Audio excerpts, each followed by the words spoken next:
Отбасы құндылығының түп қазығы әкенің тағылымды тәрбиесінде.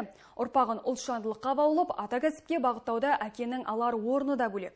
Қалада осы ұғымдардың мән маңызына тоқталып, талқылау мақсатында әкелер қауымдастығының мүшелері бас қосты. Арнайы маманның кеңесін тыңдады. Іс-шара екі кезең бойынша өтті. Бірінші, қаладағы 80-ге тарта мектептің әкелер қоғамды қауымдастығына мүше адамдар өз қолымен жасаған бұйымдарынан көрме жасақтады.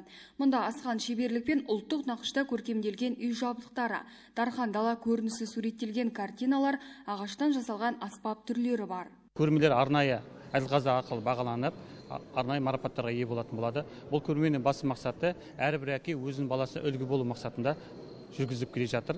Бұл көрме қашан басталды деген сұраққа жауап беретін болсақ, бұл қаңтар-ақпан айында мектепшілік өнерлі әке байқауы өткізген болатын. Сол өнерлі әке байқауының жеңімпаздары осы жерге өздерінің көрмелері ұсынылып жатыр.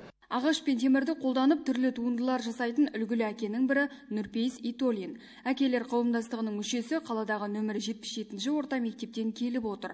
Аталған білім ордасында ұстаз болып қызмет етеді. Өз балалары да сонда тәлім алады. Қолөнер шебері ата-ана ретінде мектеппен тығыз қарым-қатынас орнатып, бірге жұмыс істеуді қос қолдап қолдаймын дейді. Атадан бабаға дәстүр жалғастыру мақсатында қазақтың ұлттық бұйымдарын жасап, балаға соның тәрбие үйретіп жатырмын.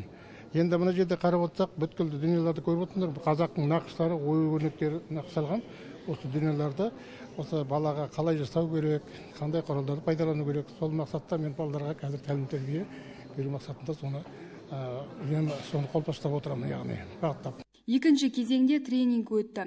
Қазақстандық ер азаматтар әке болу дегенді қалай түсінеді? Олардың отбасындағы рөлі туралы сауалдарға Қазақстанның әкелері республикалық қауымдастығының құрылтайшысы Рустам Ахметов жауап берді. Ол іс-шара үшін арнайы Алматыдан келген. Назерке Өтеген, Мержан Аманжолов, Ақтөбе телеарнасы.